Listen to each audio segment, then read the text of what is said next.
What if the only way to save your life was to climb a mountain you'd been running from your whole life? Not a metaphorical mountain, a real one. Cold, jagged, and older than the lies you'd been telling yourself. People think mountains are just stone and ice, but when you're standing at the base, looking up into a wall of clouds that hides the peak, you realize they're alive, and they're watching. They know who's meant to reach the top and who isn't. Eli Turner had never been a climber, not really. He told people he stopped after an injury years ago. Truth was, he quit because of a night no one talks about, a night when the mountain took someone he loved. Since then, he built a different life, city life, a job in a steel gray office surrounded by coffee cups and deadlines where nothing could touch him. Or so he thought. It started with a phone call. Eli, the voice on the other end said, low and steady. "It's your brother. He's stuck halfway up Hollow Peak." The name slammed into his chest like a fist. Hollow Peak? The mountain he swore he'd never set foot on again. "There's a storm coming. If we don't get him down tonight, he's gone." For a second, Eli almost said no. He could have hung up, walked away, and let someone else carry the weight. But blood is blood, and promises don't just fade, they burn. He found himself in his old gear an hour later, driving through rain-slicked roads toward the mountain he'd abandoned years ago. When he arrived at the base, the world felt thinner, as if the air itself knew what was about to happen.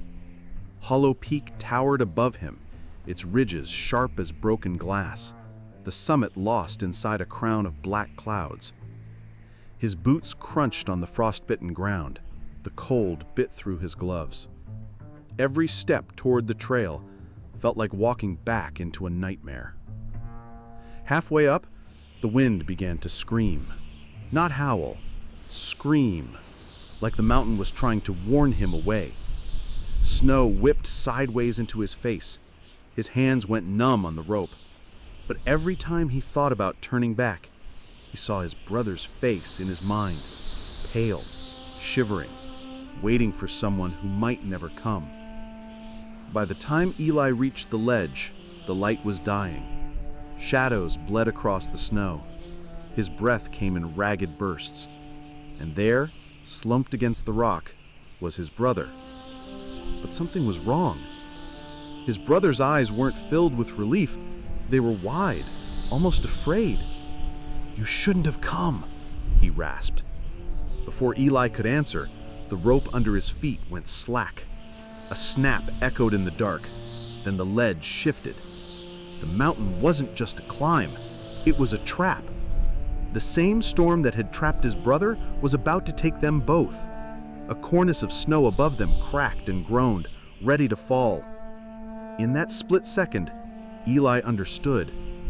His brother hadn't been waiting to be saved. He'd been waiting to make sure Eli stayed away.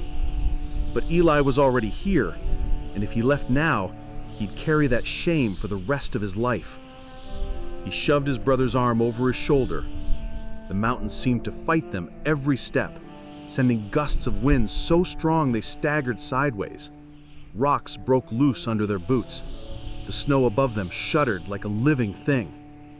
When the avalanche came, it sounded like the earth itself was breaking in half. Eli didn't think. He leapt sideways, dragging his brother into a narrow ice chute. The snow roared past inches from their faces, burying the ledge where they had been standing. For a moment, all was silent, except for their breathing. The mountain had spared them. They made it down at dawn.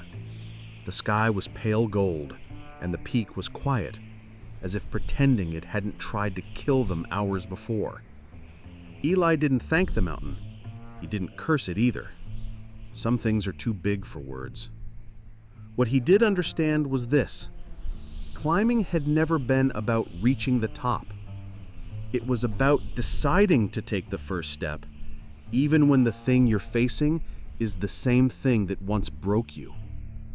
Sometimes the mountain doesn't teach you how to conquer it. It teaches you how to climb yourself.